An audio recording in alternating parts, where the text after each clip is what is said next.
A local author has written his second book about the Flora-Bama. This time it's a novel with mostly fictional characters, real musicians, and it's all based around the world-famous Beach Bar. You can meet the author Chris Warner at a special book signing tonight, but first he has stopped by here on Studio 10 this morning. I was telling you during the commercial break what great timing. You have this huge concert going on at the Flora-Bama. Did you plan that? Well, I didn't plan the concert, but I certainly planned the book. Hey, you can take credit for that, too. Well, the Flora-Bama is also in its 50th year now. 1964 was its year of its opening, and so they're celebrating the 50th anniversary for the rest of the year. And speaking of, here's a live shot right now that we have right at the Flora-Bama, of course, getting ready for that big concert. So why the Flora-Bama? Well, I met Joe Gilchrist in 2010 through his brother. I had written a book about the Health South scandal, the wagon to disaster, and I was speaking to the Birmingham Rotary Club. David Gilchrist, Joe's older brother, was there, and he said, you know, you live in Fairhope, you write books. My brother has lived 5 lifetimes. I'm afraid if he doesn't tell his story, right, he'll die and it'll die with him. And I said, well, who's your brother? And he said he owns the Flora-Bama. And I immediately said, I want to meet your brother. Right. And Joe's a fascinating subject, a really interesting guy. Anyone that knows him well would attest to that. And we wrote Bushwhacked at the Flora-Bama and published it in 2012. It's the story of Joe's life out there, how he founded it. Well, he didn't really find it.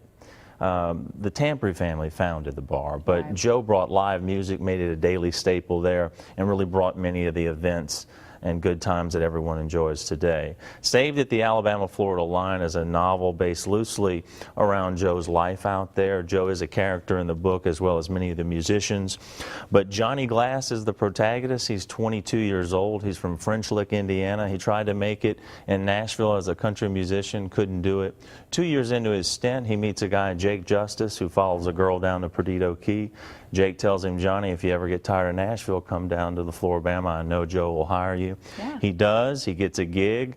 He falls in love with a girl in Fairhope who sings as well, and they form a band.